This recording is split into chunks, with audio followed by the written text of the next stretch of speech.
Then they moved down to Bradford, Pennsylvania when William Piper joined up with them. William Piper eventually brews up a special combination apple, corn, cider, and some of our airplane engines actually will run on it. And occasionally we'll take a little nip here and there. You can see up there. Now wait a minute, hold on now. We got what's wrong out there with the cup? Well, the farmer's in there probably got his foot caught on the rudder pedal or something. Maybe you better, maybe we ought to take the farmer out of there. Wait a minute, the pilot's getting out now. Oh, wait. Yeah, don't touch anything, farmer. Just, the tail spring fell off. Wait a minute, farmer Cipriani hit the throttle. Now pull that throttle back, farmer. The farmer's by himself in the airplane. He just hit the throttle. You guys, just grab a hold of the tail there, please. Oh, that's funny. Somebody reach in and pull that throttle back before you have a real problem. But just reach in there. Don't let him in there by himself. Don't let him go. Wait a minute, guys. Wait a minute. Hold that airplane back. Don't let him go. Oh my gosh, the farmer's all by himself. Look at these sideways, so that's funny. Oh my gosh, he's wiggling all that stuff. That takes talent to do that. Oh my gosh, he's going right into the trees. You guys get down there. He's going down. Pull up to the last one.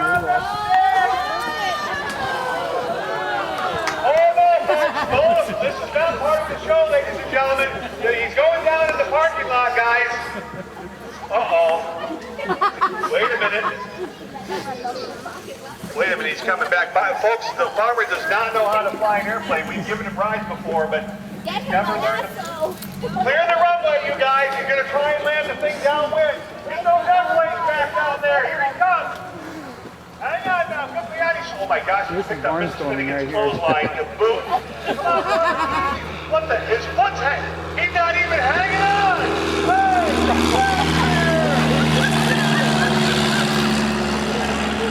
Oh boy.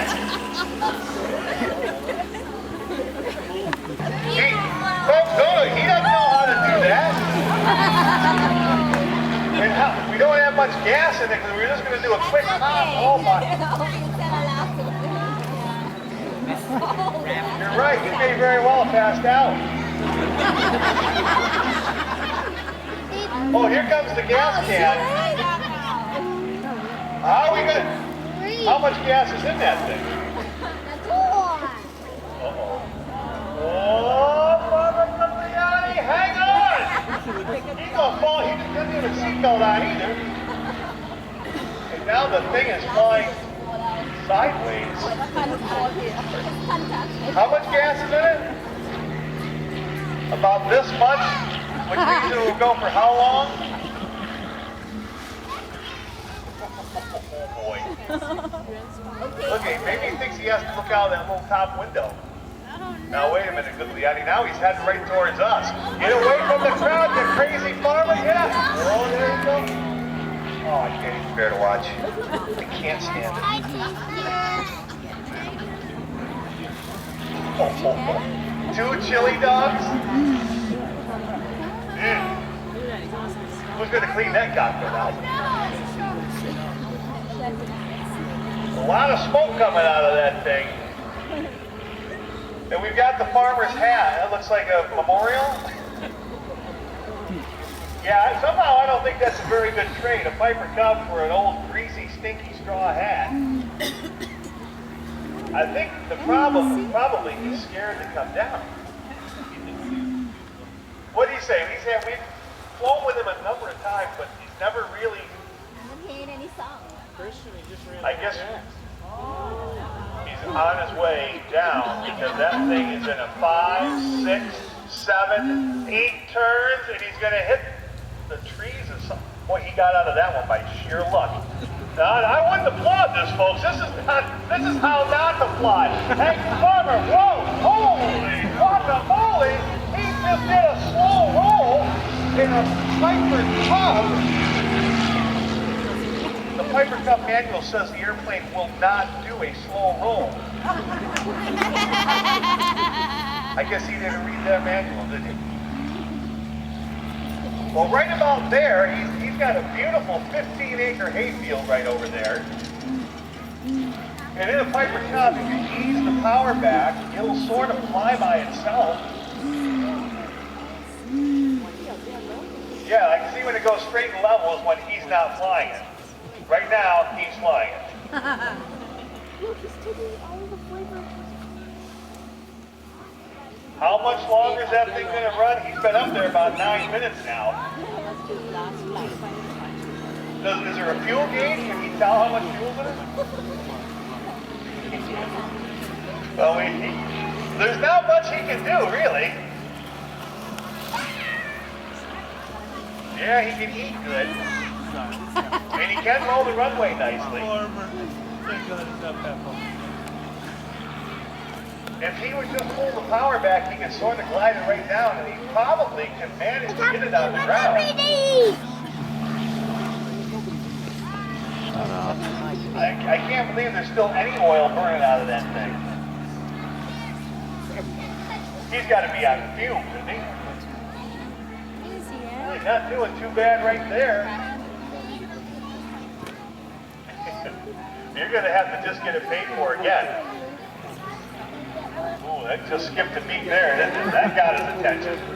Farmer, you better head on down here. That thing doesn't sound too good. Can you imagine what this looks like on the radar screen down at Stewart International? They wonder a little bit about us as it is.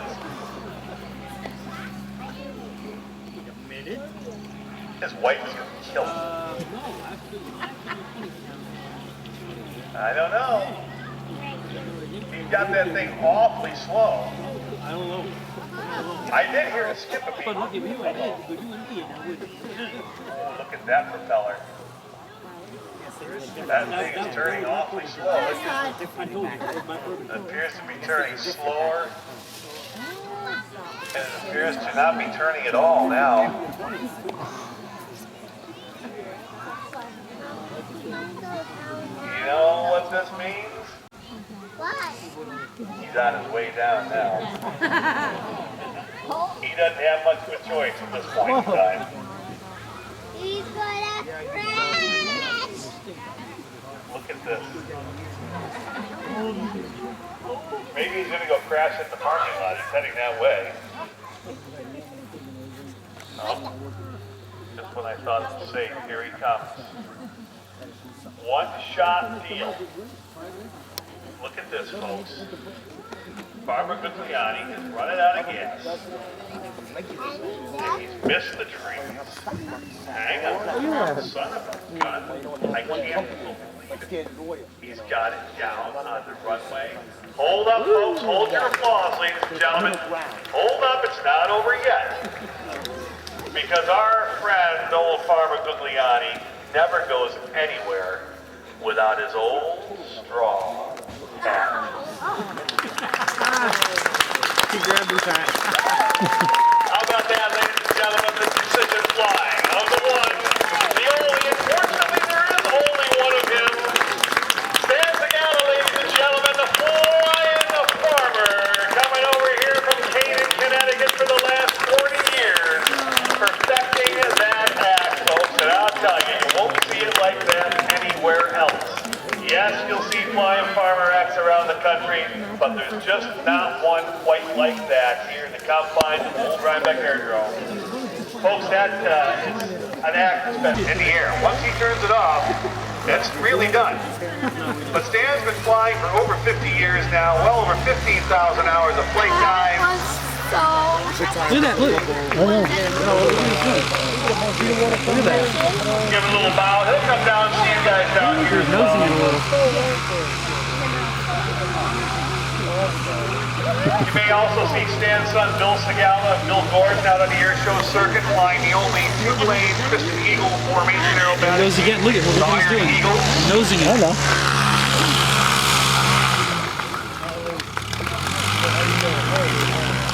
And Stan Segala just turned a very young 80 years old this year. Jesus. How about it, ladies and gentlemen? Nice round of applause for the one and the only Stan Segala, the flying farmer from Canaan, Connecticut. Let's get him out here. Give a nice wave. There he is.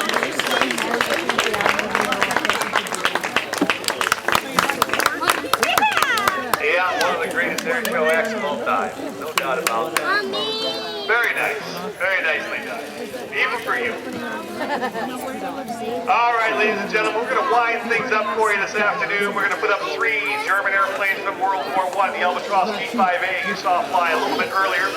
Now down south into the field, we also have the world famous 1918 Fokker D7, which is powered with an original World War I Mercedes engine pumping out 200 horsepower.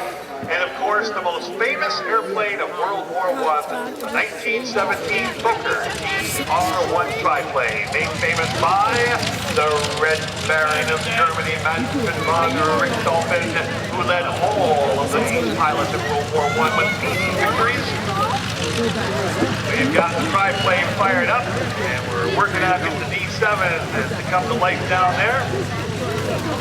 Meanwhile, here comes the Black Baron. He's not done yet. Trudy Truelove still in his clutches. Let's hear it for the Baron, kids.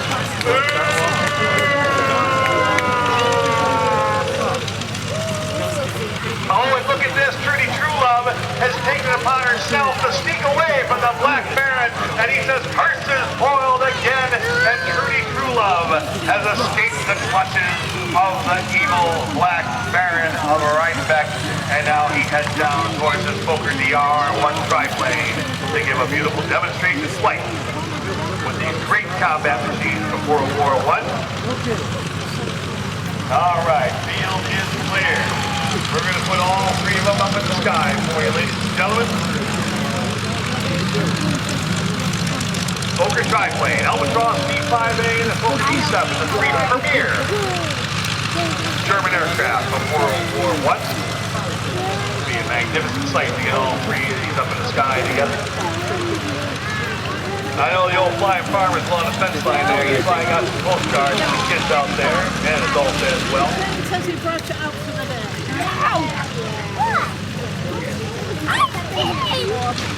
All right. It looks like the triplane is ready to taxi out. Take off position. Why put 3 wings on an airplane? Well, again, they were in the experimental stage of aviation back then. 1 wing worked good, 2 worked better, so let's try 3.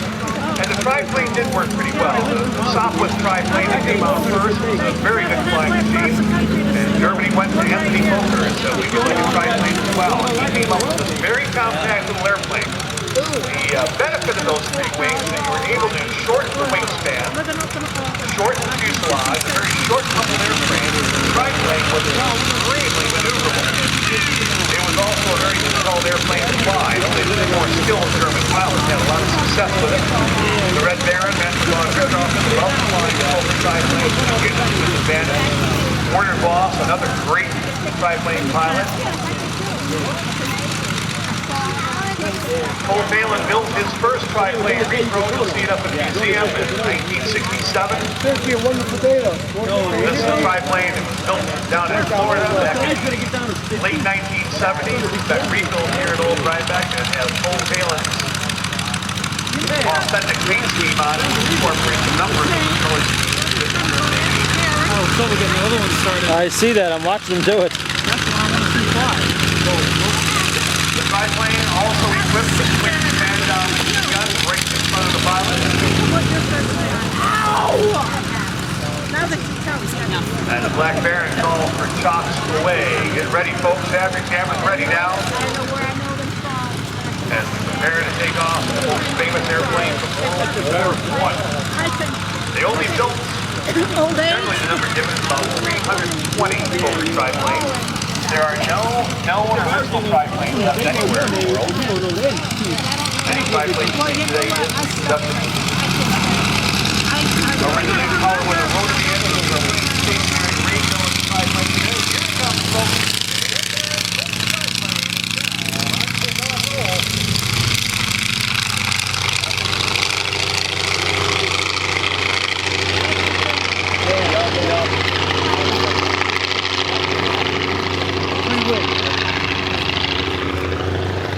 With those 3 wings and a powerful engine, the triplane able to get to altitude very quickly.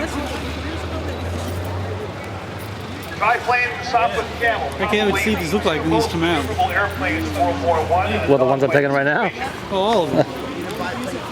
During World War I, the airplane first used mainly for reconnaissance to fly up and scout over the enemy lines and report back what the movements were. Eventually these scout airplanes were equipped with pistols or rifles to shoot down the other scout airplane. And eventually the dogfight was born. The airplanes would go up and try to get each other out of the skies. And they couldn't tell what was going on up there. And although aviation didn't play a real deciding factor in the outcome of World War I, it certainly led to the development of aviation as a military weapon. When the triplane first came out, they had some structural failures.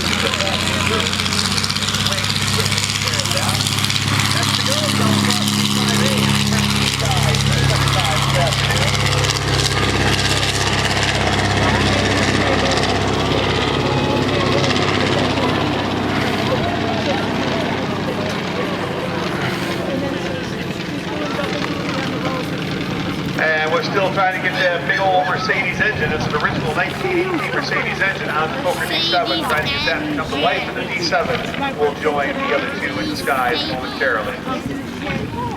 Yep. Well, our anniversary is 2 days ago. Yeah. 17. Okay, can have The aircraft, he was just pretty far in rudder, and he would be going in the opposite direction before the other airplanes could turn around to chase him down. Again, the triplane, a very tricky airplane to fly, but in the hands of a highly skilled pilot, it was most maneuverable. Construction on the Fokker aircraft. Anthony Fokker leading the design back then with the welded steel tube fuselage, where most of the airplanes in World War I were wood and wire construction. The Fokker airplanes were welded steel tube, very easy to build, very strong, able to sustain, tough views, combat maneuvers. I want to see flying around and stuff. That's Also, and let's see if we can get the Albatross and triplane formed up for a nice photo flyby for you.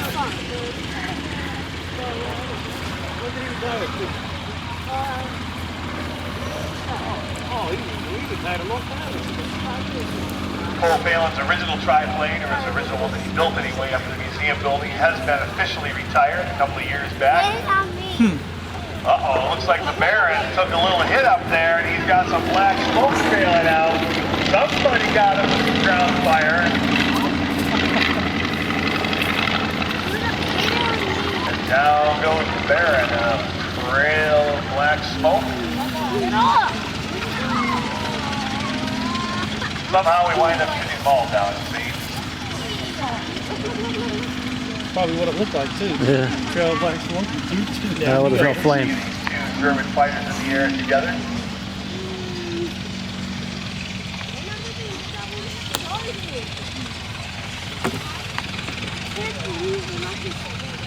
They may hold the D7 on the ground there, a little trouble getting that one started. So we want to make sure everything's right. The pilot may elect to keep the D7 on the ground.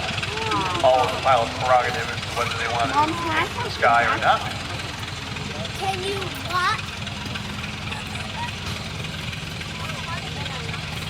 Hip down the flag.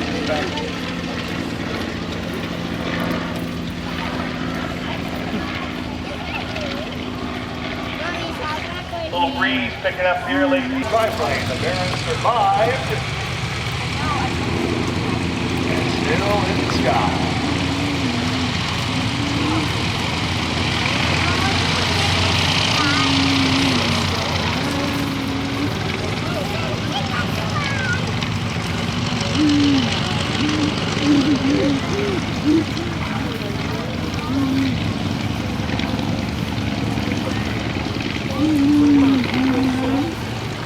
Fine, so you can get a good look at that airplane after the show. Sorry we couldn't get the D7 up in the air there for you, but we want to make sure it's perfect before we fly it. The pilot didn't feel it was quite right today, so we'll keep the D7 on the ground. On final approach from your right, here comes the Albatross D5A. Wind up our Sunday afternoon. It's a beautiful day here in Old Rhinebeck. Beautiful day yesterday as well. Tivoli Day yesterday, I understand it was a great one. Glad Tivoli had a good day. They seem to get some rainouts up there for Tivoli Day every year, so this was a good one this year. Here comes the Albatross. My little close to see how he does. There's a little breeze building up on the runway now.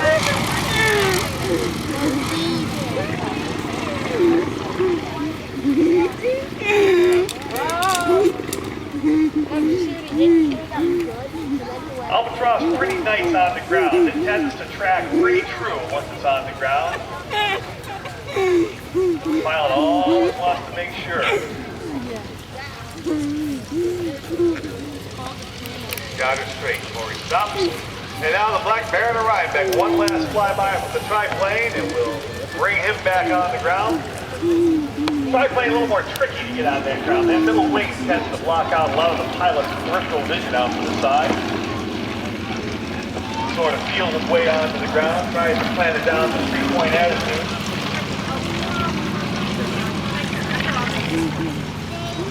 For those of you with biplane ride tickets, you can probably head to the ride booth. We'll get to the ride fired up here in just a couple of minutes. I want to remind you, folks, the gift shops are open down here in the field, one up on the hill. Don't miss the gift shop. Grab yourself a little memento for your visit to old Rhinebeck Airdome.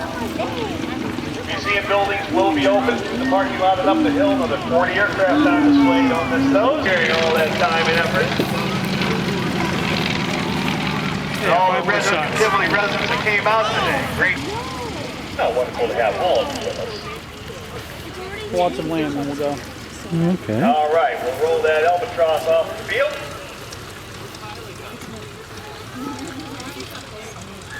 And then the Black Baron of Rhinebeck is going to bring in a long final approach with the triplane.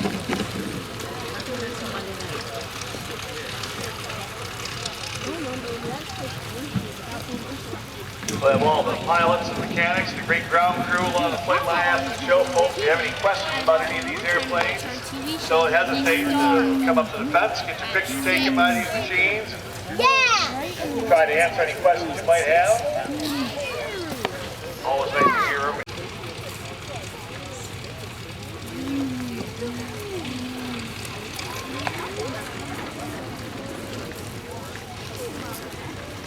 Flying old Rhinebeck's triplane today, Brian Coughlin comes down from Manlius, New York, where he maintains his own fleet of antique airplanes.